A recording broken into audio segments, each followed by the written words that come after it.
रात गहरी होने के बाद ससुर जी ने मेरे कमरे का दरवाजा खटखटाया और मुझसे बोले, बहू, मैं बाथरूम में गिर गया था और मेरी कमर में बहुत दर्द हो रहा है। अगर तुम थोड़ी मालिश कर देती तो शायद मुझे थोड़ा आराम मिल जाता। मैंने उन्हें अपने बिस्तर पर लिटा लिया और धीरे धीरे उनकी कमर की मालिश करने लगी।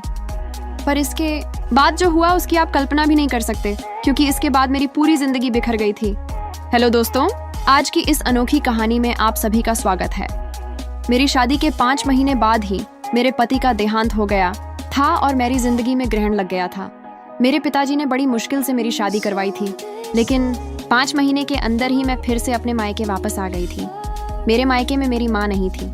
जब मैं 10 साल की थी तभी मेरी माँ का देहांत हो गया था। इसलिए मुझे बहुत डर लगता था कि अगर पिताजी मुझसे कुछ कहेंगे तो मैं किसके आंचल में अपना मुंह छुपाऊंगी। माँ की मौत के बाद पिताजी ने दूसरी शादी कर ली थी और मेरी सौतेली माँ मुझसे बहुत नफरत करती थी, इसलिए मुझे और भी ज्यादा डर लग रहा था। मेरी सौतेली माँ अक्सर मुझे ताने देती थी कि पहले अपनी माँ को खा गई और फिर अपने पति को भी खा गई। अब यहाँ क्या लेने आई है? क्या हमें भी बर्बाद करके छोड़ेगी? ये सब ताने मुझसे बर्दाश्त नहीं होते थे, पर मैं और कर भी क्या सकती थी। मेरी जिंदगी ऐसे ही गुजर रही थी।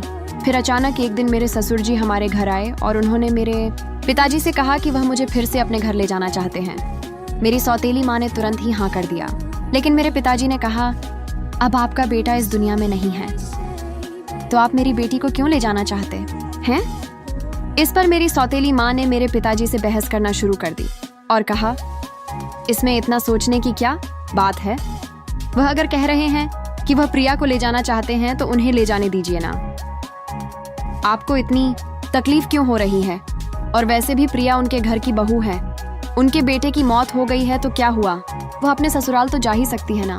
माँ के इस झगड़े के बाद पिताजी ने कहा, अगर मेरी बेटी वहाँ खुश रहेगी तो मुझे कोई दिक्कत नहीं है। प्रिया अगर जाना चाहती है तो आप उसे जरूर ले जा सकते हैं। मेरे ससुर जी ने मेरी तरफ देखा और कहा, चलो कपड़े वगैरह लेकर आओ। मैंने भी सोचा कि यहाँ रहकर सौतेली माँ के ताने सुनने से अच्छा है कि अपने ससुराल जाकर सुकून से रहूं। मैं ससुर जी के साथ वापस ससुराल आ गई थी। यहाँ पहुँचने के बाद मैं अपने कपड़े बदल रही थी कि तभी मेरे ससुर जी मेरे कमरे में आ गए और बोले, बहू 1 कप चाय बना लाओ। मैंने जल्दी से अपने कपड़े ठीक किए और रसोई में जाकर चाय बनाने लगी और चाय बनाकर ससुर जी को दे दी। चाय पीते हुए उन्होंने मुझसे कहा, प्रिया तुम्हें पता है इस घर में मैं बिल्कुल अकेला हूँ। मेरा बेटा मेरी इकलौती संतान थी और तुम्हारी सास भी गुजर गई है। मैं इसीलिए तुम्हें यहाँ लेकर आया हूँ ताकि मुझे इस घर में अकेला न लगे। मैंने कहा, पिताजी आप बिल्कुल चिंता मत करें, मैं भी तो आपकी बेटी की तरह हूँ, मैं हमेशा आपके साथ रहूंगी। फिर ससुर बोले, मुझे पता है कि तुम मेरे साथ रहोगी, क्योंकि तुम्हारी सौतेली माँ तुम्हें मायके में कभी शांति से नहीं रहने देगी। इसी तरह दिन गुजर रहे थे और हम दोनों एक दूसरे का सहारा बने हुए थे। 6 महीने बाद एक रात मैं अपने कमरे में सो रही थी कि तभी देर रात किसी ने मेरा दरवाजा खटखटाया। मुझे समझ आ गया था कि यह मेरे ससुर जी ही होंगे, क्योंकि इस घर में हम दोनों के अलावा कोई और नहीं था और आधी रात को कौन दरवाजा खटखटाएगा। मैंने सोचा कि शायद पिताजी को कुछ जरूरत होगी, तभी देर रात यहाँ आए हैं। दरवाजा खुलते ही मेरे ससुर जी ने मुझे पकड़ लिया और बोले, बहू मैं बाथरूम में गिर गया था, मुझे बहुत दर्द हो रहा है, अगर तुम थोड़ी मालिश कर दो तो मुझे आराम मिल जाएगा। फिर मैंने उन्हें अपने बिस्तर पर ही लिटा लिया। मैंने उनकी मालिश करना शुरू कर दिया। कुछ देर तक मालिश करने के बाद मैंने नोटिस किया कि ससुर जी मुझे अजीब तरह से घूर रहे थे। ये देख के मैं थोड़ा सहम गई थी। तभी मैं बोली, ससुर जी क्या हुआ, आपको किस जगह पर ज्यादा चोट लगी है? अगर आप कहो तो मैं डॉक्टर को बुला दूं। इस पर ससुर जी ने कहा कि नहीं बेटा, तुम बस मालिश कर दो, इससे ही आराम मिल रहा है। उनकी अजीब सी बातें सुनकर मुझे अब और भी अजीब लगने लग गया था। फिर मैं बोली, ससुर जी आप यहीं मेरे कमरे में ही लेट जाइए। कमर में दर्द लेकर आप अपने कमरे तक कैसे जाएंगे? मैं आपके कमरे में जाकर सो जाती हूँ। मेरी बात सुनकर मेरे ससुर बोले, बेटा तुम मुझे इस हालत में अकेला छोड़कर चली जाओगी। अगर रात को मुझे बाथरूम जाना पड़ा या अगर मुझे किसी और चीज की जरूरत पड़ी तो मैं क्या करूँगा? इससे बेहतर है कि तुम यहीं सो जाओ। कुछ समय बाद मेरे ससुर उठकर मेरे पास आए और बोले, बहू मैं तुमसे कुछ कहना चाहता हूँ, अगर तुम मेरी बात मान जाओ तो ही मैं कहूँगा। उनकी इस बात से मेरा दिल और भी ज्यादा बेचैन हो गया था। मैं चिंतित होकर बोली, बोलिए पिताजी। ससुर जी थोड़ा हंसकर बोले, आज की रात मैं तुम्हारे साथ बिताना चाहता हूँ, क्योंकि अब अकेले अकेले अच्छा नहीं लगता है। मेरी पत्नी के मरने के बाद मैंने सोचा था कि फिर से शादी करूंगा, पर जब बेटे की भी मौत हो गई तो फिर मैंने शादी के बारे में सोचा ही नहीं। पर जब से तुम वापस आई हो तब से मैं तुम्हारे प्यार में दीवाना हो चुका हूँ। उनकी यह सारी बातें सुनकर मुझे बहुत असहज महसूस हुआ, लेकिन उनकी बात का विरोध करने की हिम्मत नहीं हुई। मैं अपने कमरे में ही सोफे पर लेट गई, लेकिन मुझे नींद नहीं आ रही थी क्योंकि मुझे बहुत डर लग रहा था। ससुर जी ने मुझसे कहा, बहू, मुझे लगता है मैंने तुमसे कुछ गलत नहीं कहा। मैं चाहता हूँ कि तुम मुझसे शादी कर लो ताकि हमारे रिश्ते को कोई गंदा नाम ना दे। तभी मैं हक्का बक्का होकर बोली, ससुर जी, आप यह सब क्या कर रहे हैं? आप मेरे ससुर हो। ससुर का दर्जा पिता के समान होता है और आप मुझसे शादी की बात कर रहे हो। आप बोलने से पहले एक बार सोच तो लो कि आप क्या क्या बोले जा रहे हो। तभी मेरे ससुर बोले, देखो बहू, मैं मानता हूँ कि मैं कभी तुम्हारा ससुर था, लेकिन तुम्हारे पति को मरे हुए अब 1 साल हो चुका है। जब मेरा बेटा ही नहीं रहा तो हमारे बीच में ससुर और बहू का रिश्ता कहाँ बचा है? मैं भी अकेला हूँ और तुम भी अकेली हो। हम पति पत्नी बनकर जिंदगी भर एक दूसरे का साथ दे सकते हैं। उनकी यह बातें सुनकर मेरा मन विचलित हो गया था। मैं आगे और कुछ भी नहीं बोल पाई। एक और सौतेली माँ के अत्याचार और दूसरी तरफ ससुर जी का यह अजीब व्यवहार। मैं तो इन दोनों के बीच ही फंस गई थी। जैसे तैसे रात बीती और अगली सुबह मैं अपने ससुर जी की बातों पर सोच विचार करने लग गई। ससुर जी का प्रस्ताव मुझे असंभव लग रहा था, लेकिन वास्तविकता मुझे कुछ निर्णय लेने पर मजबूर कर रही थी। फिर मुझे ख्याल आया कि मैं अपने पिताजी से जाकर बात करती हूँ, लेकिन यह सब बातें अपने खुद के पापा से करने की हिम्मत मुझ में नहीं हुई, क्योंकि मुझे पता था कि पिताजी से बात करने के बाद मेरी जिंदगी में और भी नई समस्याएं आ सकती हैं। इसलिए मैं उनके पास नहीं गई। एक दिन ऐसे ही शाम को फिर से मेरे ससुर जी ने मुझसे कहा, बहू, मैंने तुमसे कुछ गलत नहीं चाहा। मैं बस इतना चाहता हूँ कि तुम हम दोनों के सूने जीवन में खुशियाँ भर दो। मैं अकेले नहीं रह सकता और तुम भी कब तक अकेले रहोगी? तुम्हें भी तो पति की जरूरत सताती होगी।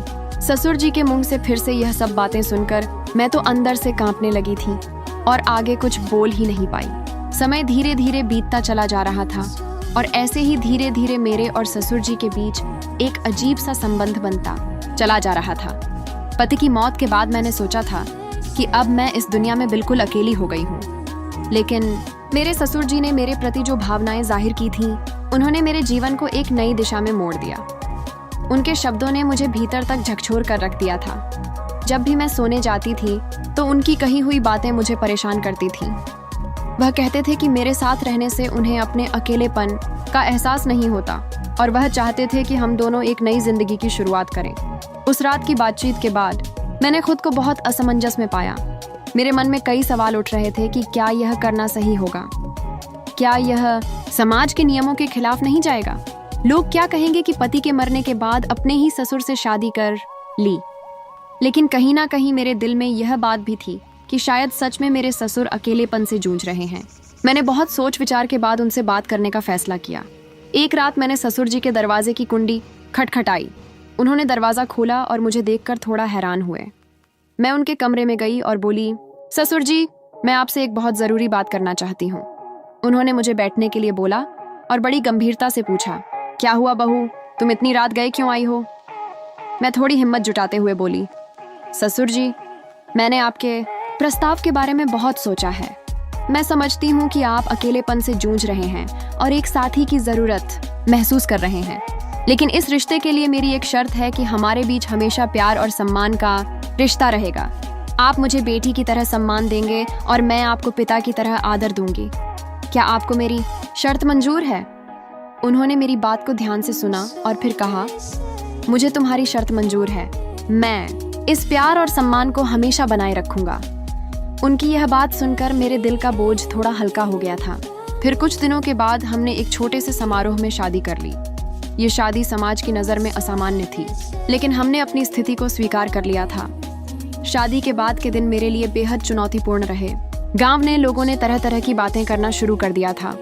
रिश्तेदारों ने भी हमसे दूरी बना ली थी, लेकिन हमने इन सब की परवाह किए बिना अपने जीवन में आगे बढ़ने का फैसला किया। हमारे रिश्ते में धीरे धीरे प्यार और समझ बढ़ने लगी थी। ससुराल में पहले जहां मैं खुद को असहज महसूस करती थी, अब वही घर मुझे अपना सा लगने लगा था। ससुर जी हर संभव प्रयास करते थे जिससे मैं खुश रहूं। उन्होंने मेरी हर छोटी बड़ी ज़रूरत का ख्याल रखा था और मेरी सारी ख्वाहिश पूरी करते थे। वह हर दिन मेरे लिए कुछ ना कुछ खास करने की कोशिश करते थे। कभी मेरी पसंदीदा खाने की चीज़ें लाते थे तो कभी मेरे लिए नई नई साड़ियाँ लाते थे। धीरे धीरे मैंने उनके प्रति एक अलग तरह का आदर महसूस करना शुरू कर दिया था। हम दोनों ने मिलकर एक नई जिंदगी की शुरुआत की थी। ससुर जी अब मेरे जीवन का एक अभिन्न हिस्सा बन चुके थे और अब हमारे बीच का रिश्ता सिर्फ ससुर और बहू का नहीं रहा, बल्कि अब हम दो जिस्म और एक जान हो चुके थे। उन्होंने मेरी बंजर जिंदगी में बरसात की थी। उन्होंने मुझे फिर से हंसना सिखाया था, जीवन को एक नए नजरिए से देखना सिखाया था। शादी के कुछ महीनों बाद मैंने महसूस किया कि हमारे बीच का यह नया रिश्ता मुझे एक नई दिशा दे रहा है। हम दोनों ने साथ मिलकर कई मुश्किलों का सामना किया और हर बार एक दूसरे का साथ दिया। ससुर जी के साथ मेरे इस नए रिश्ते ने मुझे जीवन के कई नए पहलू दिखाए थे। उन्होंने मुझे यह एहसास दिलाया कि जीवन में अगर साथी सही हो तो कोई भी मुश्किल इतनी बड़ी नहीं होती कि उसे पार ना किया जा सके। समाज ने भी हमें बहुत खरी खोटी सुनाई थी, पर हमने किसी की बात पर गौर नहीं किया। हमारे रिश्ते में धीरे धीरे एक नए तरह का प्यार और सम्मान उभरने लगा। उनके साथ बिताए हर पल ने मुझे कुछ नया सिखाया और मुझे एहसास हुआ कि कभी कभी जीवन हमें ऐसे मोड़ पर ले आता है जहां हमें अपने फैसलों पर पुनर्विचार करना पड़ता है। आज मैं अपने ससुर जी के साथ एक नई जिंदगी जी रही हूँ और हमारे बीच का प्यार और सम्मान पहले से भी अधिक मजबूत हो गया है और वह मेरी जिंदगी के सबसे महत्वपूर्ण इंसान बन चुके हैं। कमेंट करके जरूर बताइएगा कि आपको ये कहानी कैसी लगी। अगर आपको यह कहानी पसंद आई हो तो इसे लाइक करें और अपने दोस्तों के साथ भी शेयर करें। आगे भी ऐसी रोमांचक कहानियों के लिए हमारे चैनल को सब्सक्राइब करें और बेल आइकन दबाना ना भूलें। सब अपना और अपने परिवार का ख्याल रखना। Thank you.